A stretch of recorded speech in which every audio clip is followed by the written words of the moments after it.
살펴봐야 될 게 뭐냐면 최근 들어 이 주한미군, 한반도에 배치되어 있는 이 미군의 권한과 영향력이 커졌다라는 분석이 많이 나오고 있는데 자, 제가 지도 한 장을 준비했어요. 함께 보시죠.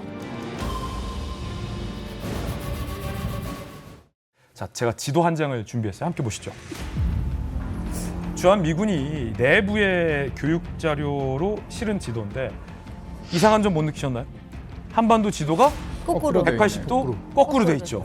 네. 그러니까 우리가 보는 것과 작전 개념이 다른 거예요. 지금까지 우리나라는 저 밑에 일본이나 저 뭐 대만이나 필리핀까지는 안 봤어요. 오로지 중국과 북한만을 위에 놓고 네. 주한미군과 우리 군이 어떻게 작전을 맞아요. 전개할 거냐를 살펴봤는데 주한미군은 유사시의 동북아에서 어떤 작전 개념에 동원할 것인가가 여실히 드러나고 있는 거예요.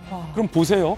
한반도에 전개되어 있는 주한미군을 즉각 중국과 대만 분쟁에 개입시킬 때 중국이나 북한의 방해 공작이나 물리적인 공격이 예상되잖아요. 그때 우리나라는 자연적으로 개입할 수밖에 없는 여지가 커진다는 거죠. 이 지도가 품고 있는 메시지가 많습니다, 사실. 거꾸로 돼 있지만 사실은 저게 지정학적으로 한국이 중요하다는 걸 강조하는 게 사실은. 전반 기지처럼 되고 주한미군도 그래서 중요하다. 그래서 주한미군이 세계 청중에다 대상을 두고 메시지를 전하는 것이라고 보는데 첫 번째 중국에게는 중국을 견제하기 위해서 미국은 아주 중요한 지역에 최전방 전략기지가 있어. 오판하지 마라는 신호를 딱 던진 거고요. 한국에게는 전략적 유연성이 필요한 시대에 살고 있고 이것을 한국이 이해해 줘야 된다라는 것이고요. 세 번째는 인도태평양이 중요한 시대가 됐고 인도태평양의 동맹국과 우방국은 미국과 연대하고 공조해야 된다는 메시지를 보낸 거라고 봅니다. 네. 저 지도는 지금 주한미군의 성격이 완전히 변했다는 걸 좀 보여주는 거거든요. 지금 저거는 한반도에 지금 고정되어 있는 게 아니라 아시아 태평양 전체를 지금 포괄하고 있지 않습니까? 그러니까 앞으로 미군이 저쪽에서 전략적 유연성을 발휘할 것이다 라는 것을 의미하는 겁니다.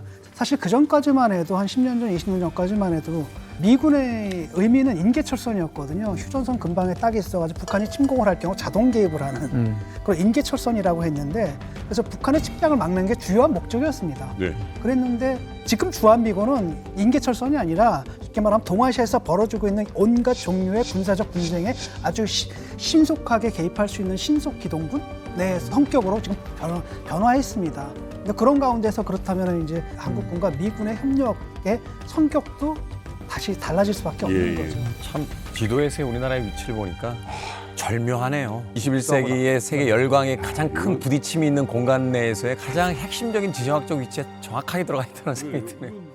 그런데 지금 이제 북한의 이제 베스트 프렌드는 러시아잖아요. 근데 이제 최근에 중국과는 조금 소원해진 것 같은데 이게 중국하고 대만하고 전쟁이 나면은 시나리오처럼 이 북한이 중국을 지원군으로 나설까요? 사실 이게 1961년 7월에 북한이 중국과 조중우호 협력 및 허상 원조에 관한 조약, 다시 말해서 동맹 조약을 맺었습니다. 그 2조에 어떤 내용이 있냐면 양국 중에 어느 한 나라가 전쟁 상태에 들어가게 되면 상대국은 이 전쟁 상태에 있는 나라를 물심양면으로 지원해 주게끔 되어 있습니다. 여기에 따라서 이제 중국과 대만의 전쟁이 일어나는 경우에는 북한이 부득불 여기에 참전할 수밖에 없는 상황이에요. 근데 제가 보건대는 이 시나리오처럼 완전히 적극적으로 이렇게 개입할 것 같지는 않습니다. 지금 현재 이게 전투가 일어나는 쿠르스크 전선의 병력을 파병하는 그 정도로 소규모적인 그런 병력 파병은 있을 수 있겠지만은 완전히 한계 전선을 맡아가지고 자기네가 독립적으로 전투 행동을 이제 자행할 수 있는 그런 거는 아니라고 저는 생각을 합니다. 그러니까 전쟁의 주체는 중국이고 북한은 보조적인 역할을 수행할 수 있다는 것이죠. 예. 저는 동의를 하는 것이요. 북한이 지금까지 항상 군사작전이라든가 어떤 군사적 도발 행동을 할 때는 철저히 의도하고 계획한 대로만 했습니다. 오히려 북한은 우발적으로 군사적 충돌이 발생하는 상황에 대해서는 매우 급하게 그걸 마무리하려고 하거든요. 왜냐하면 아까 지도를 보면 우리가 굉장히 난처한 입장인데 북한도 굉장히 난처한 입장이거든요. 하물며 우리는 어느 정도 미군을 지원할 수 있는 국력이라든가 자원을 좀 가지고 있는 나라인데 북한은 전쟁을 일주일 이상 혹은 전투를 일주일 이상 지속할 수 있는 능력이 없습니다. 그런 상황에서 압도적인 지원을 요구를 할 시 북한 정부는 굉장히 머리가 아파지거든요. 도와주자니 북한의 모든 곳간을 털어도 중국에 만족하는 수준으로 도와줄 수 없습니다. 병력을 보내자니 우리가 안보 위협을 받고 있는 것 말고 사실 그들도 안보 위협을 받고 있거든요.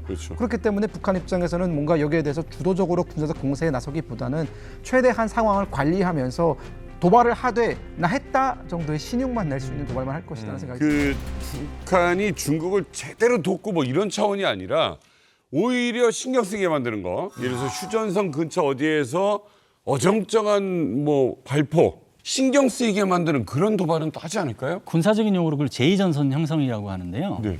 미국이 대만 전구에서 역할을 해야 되는데 제2전선이 생기면 미군의 전력이 분산되잖아요. 그러면 작전 효과가 떨어져요. 그렇죠. 그 제2전선을 형성하는 정도의 역할만 북한이 해준다면 중국 입장에서는 군사적 레버리지를 가져갈 수 있죠. 근데 그 정도는 북한이 하기에 그다지 어려운 선택지는 아니고 중국이 줄 것만 제대로 준다면 네. 그 정도는 나설 가능성이 있다. 왜냐하면 신형 구축함 만들었잖아요. 네. 지금 지수시켜서 아직 작전 배치가 안 됐어요. 2027년경이면 배치될 수 있어요. 네. 그거를 갖다가 서해를 통과해서 한반도 남측 해역까지, 동중국 해역까지 딱 온다. 왔다 갔다 하는 것만으로도 제2전선 형성이 되는 거예요.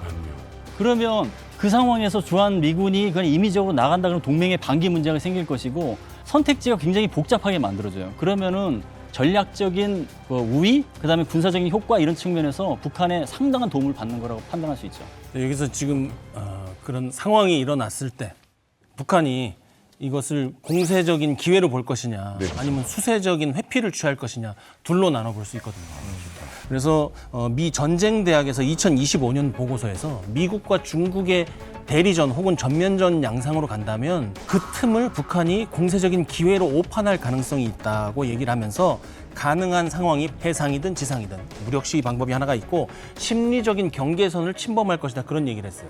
우리 얘기하는 심리전이라든지 사이버전 이렇게 공세적인 기회로 볼 것이다. 네. 결론은 뭐냐? 북한이 포격 도발과 사이버전에 대한 도발은 항상 할 준비가 돼 있고 할 가능성이 높다는 거예요. 네. 근데 여기서 우리가 더 불안한 건 뭐냐면 이것이 자제될 수 있는 유일한 수단이 북중의 고위급 채널 형성이라고 했던 거예요. 북한이 다른 행동을 하려고 하는 것을 중국이 자제시킬 때만 더 도발이 강해지지 않는다. 근데 지금 북한하고 중국하고 그러한 채널이 잘 유지가 되고 있는지 중국의 내부적인 정치 사정이 북한이라는 나라한테 이렇게 해라 저렇게 해라고 말할 수 있는 권력을 갖고 있는지가 저는 상당히 의심스럽다는 거죠. 아니 방 교수님 그러면은 아까 시나리오 보니까 이제 북한이 이제 우리 핵을 아까 쐈거든요.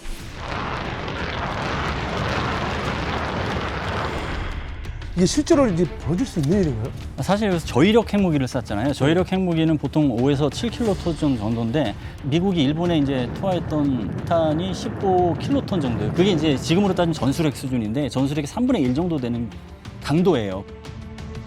그걸 고려한다면 저위력 핵무기를 쏘므로써 미국의 판단을 흐리게 하는 거죠. 이거를 지금 똑같은 수준으로 대응해야 되는지 말아야 되는지 선택지를 힘들게 하는 그게 있는 거죠.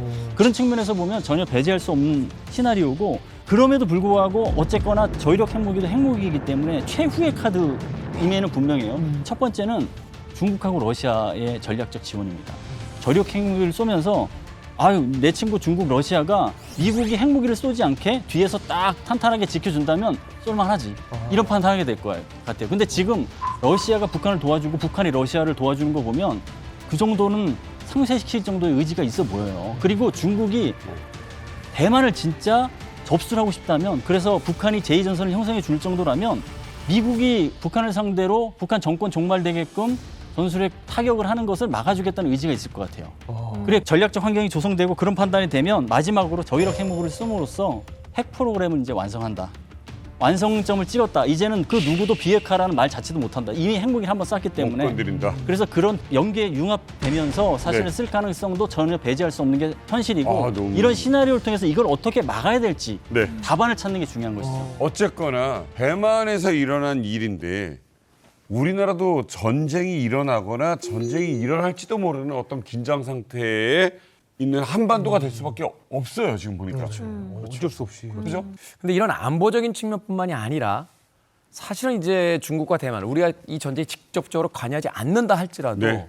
중국과 대만의 전쟁만으로도 이제 경제 외교적으로 큰 피해를 보게 돼 있는 거 아닌가요? 아니 우리가 솔직히 말해서 경제 폭망할 수가 있어요. 뭐로 먹고 살아요 우리가? 수출입으로 먹고 살지 않습니까? 그렇지. 수출하는 것도 그렇고 수입하는 것도 그렇고 물동량의 대부분을 다 대만 해협을 이용해서 쓰고 있어요. 밑으로 가면 내려가죠. 가장 가까우니까 밑으로 일로. 대만 해협이 문제가 생기면 삥 필리핀을 돌아가야 되거든요. 그럼 무려 1,600km를 돌아가야 돼요. 지금 대만 해협 같은 경우에는 한국 수출의 약 30%, 수입은 22%가 지금 3,574억 달러가 대만 해협으로 왔다 갔다 하거든요. 이게 막혀봐봐요. 우리가 전쟁 개입하고 안 하고 그 문제가 아니라 그러니까 무역으로 먹고 사는 우리나라 경제 폭망할 수가 있어요, 진짜요. 그래서 예측이 나와 있습니다. 미국 경제연구기관인 블룸버그가 과연 중국과 대만이 전쟁을 났을 때 어느 정도의 어떤 경제적 피해로 이어질까를 추산해봤습니다. 일단 전쟁 발발 시 세계 전체 GDP의 10%에 해당하는 10조 달러. 우리 돈으로 1경 3천조 원이 감소할 수 있다고 전망이 나왔습니다. 적게 본 거지, 적게. 네, 그리고 명의적이죠. 이때 한국의 경제적 피해의 규모가 무려 GDP의 23.3%에 해당할 걸로 전망이 됐는데 이 흥미로운 건 한번 보시죠. 대만이 가장 크겠죠, 피해 당사자니까. 근데 보세요. 한국이 왜 또- 대만 다음에 가장 큰 피해가 어디예요? 한국이에요? 우리나라예요. 왜 그래요? 우리나라예요. 와. 한국이 반도체 수출 의존도도 크고 그렇죠. 지리적으로 이 대만 중국과도 가장 가깝고 북한이 주한 미군도 위치하고 있고 지금까지 우리가 얘기했던 북한의 공격과 도발 가능성도 있기 때문에 맞아요. 대만 다음은 우리가 경제적 피해를 볼 것이다. 자, 그럼 이렇게 볼게요. 자, 그럼 이 전쟁은 중국과 대만의 전쟁입니까? 아니면은 우리와 관계 없는 전쟁입니까? 우리 관계가 관계 있는 있죠. 전쟁이네요. 우리와 관계 깊은 많이 전쟁이에요. 있죠. 자, 오늘 이야기를 듣다 보니까 이게 무슨 뭐 중국과 대만만의 문제가 아닙니다. 대한민국은 자연스럽게 여기에 참여하게 될 수밖에 없는 상황이 만들어지겠다라는 예측을 할 수밖에 없는 그런 상황인 것 같습니다.